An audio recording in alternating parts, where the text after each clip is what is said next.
Salam, Bapak Ibu semua yang dikasihi oleh Tuhan kita Yesus Kristus. Hari ini hari Jumat tanggal 9 Mei 2025. Puji Tuhan kita masih dapat bertemu kembali. Renungan kita hari ini berjudul Jangan Terkecoh. Firman Tuhan kami ambil dari kitab 1 Raja-Raja pasal yang ke-13 ayat yang ke-18. Demikian firman Tuhan. Lalu jawabnya kepadanya, "Aku pun seorang nabi juga seperti engkau. Dan atas perintah Tuhan, seorang malaikat telah berkata kepadaku, bahwa dia pulang bersama-sama engkau ke rumahmu, supaya ia makan roti dan minum air. Tetapi ia berbohong kepadanya." Ada sebuah kisah menarik tentang seorang abdi Allah yang diutus kepada Yerobeam. Allah berfirman kepada abdi Allah ini, "Jangan makan roti atau minum air, dan jangan kembali melalui jalan yang telah kau tempuh itu. Lalu pergilah ia melalui jalan lain." Namun di tengah perjalanan seorang nabi tua menyusulnya dan berkata bahwa seorang malaikat telah datang kepadanya dan menyuruhnya untuk membawa dia pulang untuk makan dan minum di rumahnya. Lalu pergilah ia mengikuti nabi tua itu. Nabi ini begitu mudah terkecoh dan tidak dapat membedakan suara Allah dan suara manusia. Alhasil ia kedapatan bersalah di hadapan Allah karena tidak patuh kepada perintahnya. Lalu ia berjalan pulang dan di tengah jalan ia mati diterkam singa. Pertanyaannya, apakah nabi ini memiliki hak untuk menyalahkan nabi tua itu yang telah berbohong kepadanya? Tidak. Mengapa?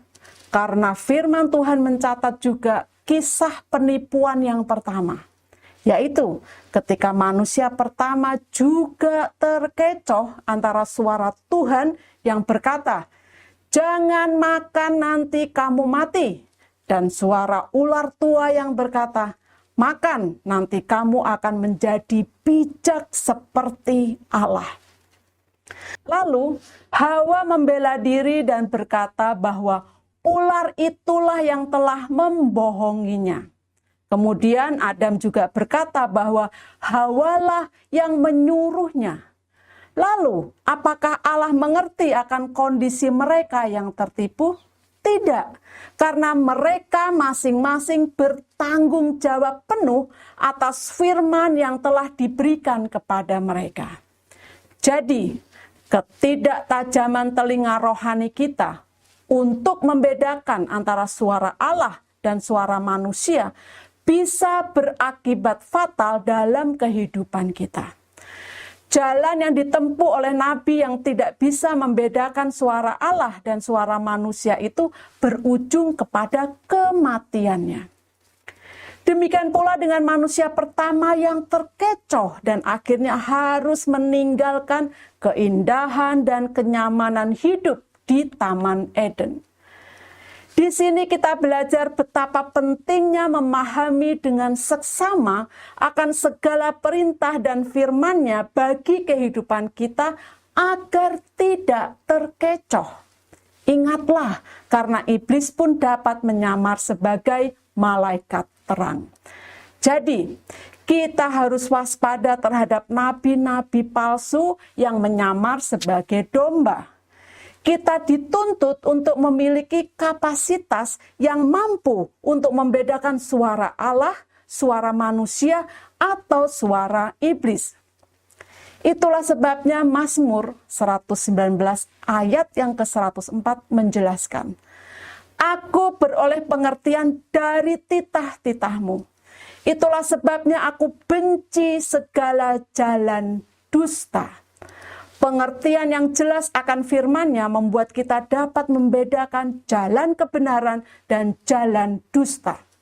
Tanpa firman-Nya, kita mudah diombang-ambingkan oleh berbagai suara-suara yang ada di sekitar kita yang mirip kebenaran, namun sebenarnya adalah penyesatan. Oleh karena itu, pertajam telinga rohani kita dengan firman-Nya, sehingga apa yang masuk melalui telinga jasmani dapat kita bedakan antara suara kebenaran Allah atau suara penyesatan dunia.